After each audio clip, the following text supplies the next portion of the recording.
آپ لوگوں کو یاد ہے میرے شروع کے جو کلپس تھے وہ حضرت امیر معاویہ رضی اللہ تعالیٰ عنہ کے بارے میں کھول کے بیان نہیں کرتا تھا. اس کا یہ مطلب نہیں تھا کہ مجھے اس وقت نہیں پتا تھا کہ انہوں نے اپنے دور ملوکیت کے اندر کیا کچھ کیا ہے امت کے ساتھ. بس میں اس پہ پردہ ڈال دیتا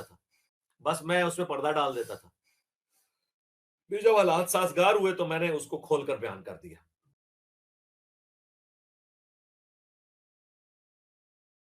لیکن رسپیکٹ اپنی جگہ ہم نے حضرت معاویہ کہا رضی اللہ تعالیٰ عنہ. تو اس وقت انہوں نے کہا کہ اس میں تو پھر ان کا نام بھی آئے گا. واللہ مجھے اس وقت تک آئیڈیا نہیں تھا کہ یہ کام ڈالا کس بندے نے. اس کا یہ مطلب نہیں تھا کہ مجھے اس وقت نہیں پتا تھا کہ انہوں نے اپنے دور ملوکیت کے اندر کیا کچھ کیا ہے امت کے ساتھ. واللہ مجھے اس وقت تک آئیڈیا نہیں تھا کہ یہ کام ڈالا کس بندے نے.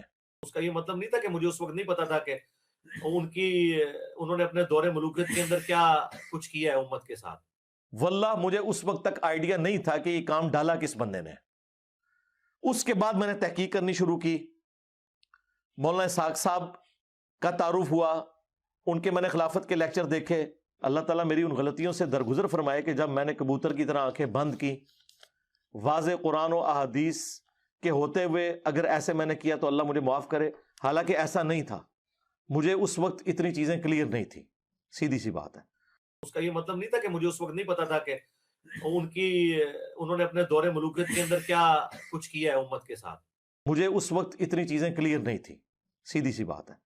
اس کا یہ مطلب نہیں تھا کہ مجھے اس وقت نہیں پتا تھا کہ انہوں نے اپنے دور ملوکیت کے اندر کیا کچھ کیا ہے امت کے ساتھ. وہ ایک کسی چینل نے وہ کلپ میرا اسی حوالے سے اپلوڈ کیا ہوا, حالانکہ میں ان باتوں کے جواب کئی دفعہ دے چکا ہوں. اور مختلف علماء وہ کہ پہلے یہ کہتا تھا, فلاں یہ کہتا تھا. پہلے بھی جو میں کہتا تھا اس میں جو رسپیکٹ والا پہلو ہے وہ آج تک قائم ہے. یہ میں نے کچھ عرصے سے حضرت معاویہ کہنا شروع کیا. ٹھیک ہے, مجھے تو یہ شرم آتی ہے کہ میں سیدنا علی بول رہا ہوں اور اس کے مقابلے پہ ایک اور شخص کو جو ان سے جنگیں کرتا رہا میں اسے سیدنا کہہ کے پکاروں. اس میں جو رسپیکٹ والا پہلو ہے وہ آج تک قائم ہے. ٹھیک ہے, مجھے تو یہ شرم آتی ہے کہ میں سیدنا علی بول رہا ہوں اور اس کے مقابلے پہ ایک اور شخص کو جو ان سے جنگیں کرتا رہا میں اسے سیدنا کہہ کے پکاروں. ہم نے کبھی بھی حق کا راستہ نہیں چھوڑا. بالکل جو بات جس طرح یہ منو ان بیان کی ہے.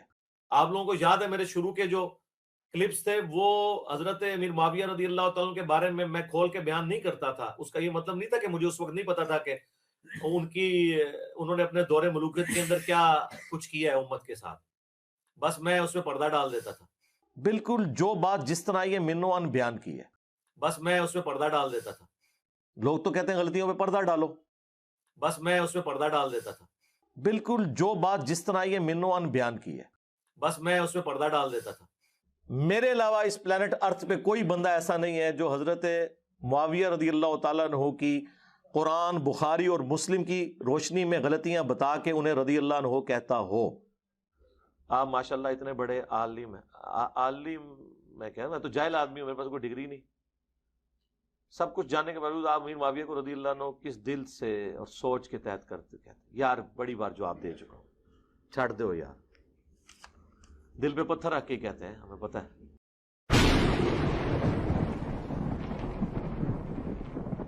لیکن کیا کریں, شرعی احکام کئی چیزیں انسان کو ہضم نہیں ہو رہی ہوتی ہیں, لیکن کچھ شرعی حکمتیں ہوتی ہیں, کچھ دین کے تقاضے ہوتے ہیں,